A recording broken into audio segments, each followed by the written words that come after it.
Isn't it rubbish when a potential great film you've been excited about for months, even years, turns out to be terrible? What's more, what about when that terrible film could easily be turned into a decent, even good film with just one small change? As we at Whatculture apparently know everything about everything, we've assembled a list of quick fixes. Pay attention. I'm Ben from Whatculture, and here are 10 small changes that would fix terrible films. Number 10. Make Deadpool faithful to the comics. X-Men Origins Wolverine. Near the end of X-Men Origins Wolverine, we find out that Wade Wilson hasn't in fact been killed, but turned into a mutant Terminator called Weapon 11, really crap, who William Stryker refers to as Deadpool. But it's not Deadpool. He's got his mouth sewed shut as well as a load of ridiculous powers he never had in the comics. Admittedly, Origins still wouldn't be a great film even if Deadpool were portrayed correctly, but it would be instantly much more entertaining, even if it still ended up with Wolverine cutting his head off. Number 9. Having the Hulk show up 25 minutes earlier. Hulk. Ang Lee's ambitious yet misguided 2003 Hulk is a very long film at 138 minutes. Somewhat maddeningly, it's a whole 42 minutes before we see the big green dude for the first time, which for a film aimed at the casual viewer base is just too damn long. By the time the Hulk shows up, audiences aren't so much on the edge of their seats in anticipation as they are bored and restless after having sat through so much world building. The movie instead should have dove right into Banner getting the radiation dose, and by the 15-20 minute mark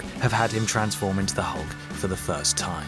Number 8. Using John Spaihts' original script. Prometheus. In terms of what was delivered by something of a letdown Prometheus, there were numerous peculiar creative decisions that made it difficult to buy into the world, such as having the scientists remove their helmet all too willingly on an alien planet, not explaining why the engineer got angry after being woken up, and android David's motivations being totally up in the air. The majority of these problems are the fault of lost writer Damon Lindelof, who rewrote a script from John Spaihts, available online if you fancy a Google, which was not only unambiguously an Alien prequel, but also cut the character idiocy down considerably whilst also explaining things. Number 7. Give it an R rating. The Expendables 3. After the first two Expendables movies were huge financial hits, even with their R rating, Lionsgate got greedy and decided that for the Expendables 3 they'd be releasing it with a PG-13 rating in order to try and recoup even more money. The result, unsurprisingly, was a tame, massively disappointing action flick, and that's what you get, which barely featured a drop of blood throughout its runtime and, ironically enough, flopped at the box office. That's what you get, that's what you get, that's what you get. If they'd only given it an R rating, the film would have been instantly more enjoyable, and Lionsgate would probably have scored a decent box office haul. But that's what you get.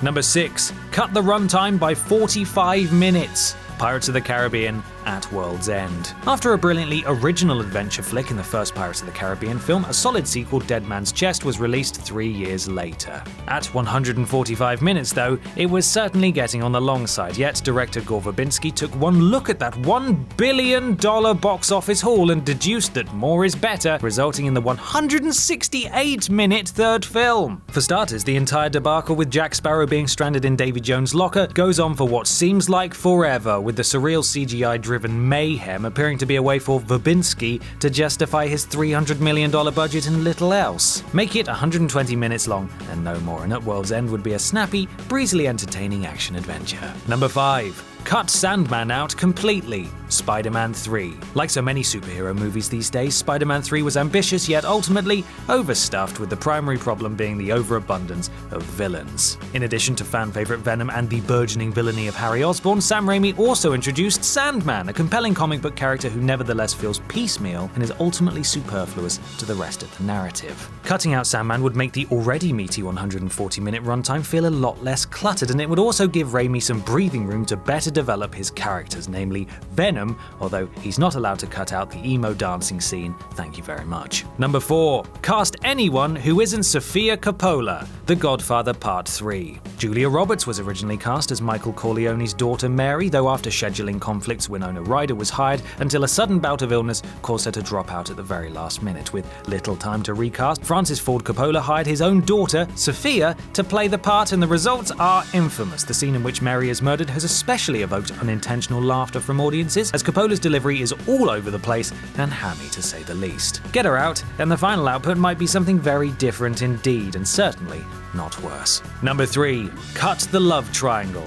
Pearl Harbor. In the wake of Titanic, any historical epic wasn't just satisfied to feature awesome explosions, it had to have a love story at all costs. Cue a painfully awkward love triangle between Ben Affleck, Kate Beckinsale, and Josh Hartnett, which helps bloat the runtime out to an indecent 183 minutes. For all of Michael Bay's faults as a director, the Pearl Harbor attack sequence is masterfully realized and one of the best set pieces in his repertoire, a thrilling and lengthy depiction of the day's horrid events. This is all gravy, but what prevents us from ever wanting to watch the film again is the needless love story. Cut it completely, just focus on these characters individually, and you've got a film that's instantly lost about 40 to 50 minutes of fluff. Number 2. No twist ending. Switchblade romance. Everything's going well in the grisly horror flick until the final hurdle, when we find out that of the two girls fleeing the psychopathic murderous stalker, one of them is actually the killer. Marie, the killer, is in love with her friend Alex and going on a rampage to that effect. The twist ending is one of the most ludicrous plot points in cinematic history and completely derails what was, up to this point, a hugely involving horror flick. Instead, the dumb ending makes no sense, and had the movie simply ended with the pair killing the stalker,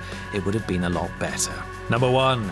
Get rid of Jar Jar, or have him die horribly. Star Wars Episode I: The Phantom Menace. Of all the things people hate Star Wars Episode I for, Jar Jar Binks is always at the top of that list. Even with midichlorians, now this is pod racing, Darth Maul's easy death, and so much more, Jar Jar is the one element that renders the film truly painful to watch. And he came back in the sequels? As we've said, The Phantom Menace would still be a heavily flawed film even without Jar Jar, but at least we wouldn't want to jam things in our ears and eyes quite so much when watching it. On the other hand, another way to fix it is to simply include Jar Jar dying, preferably violently. Various fan edits already exist depicting this, proving quite how little he is loved.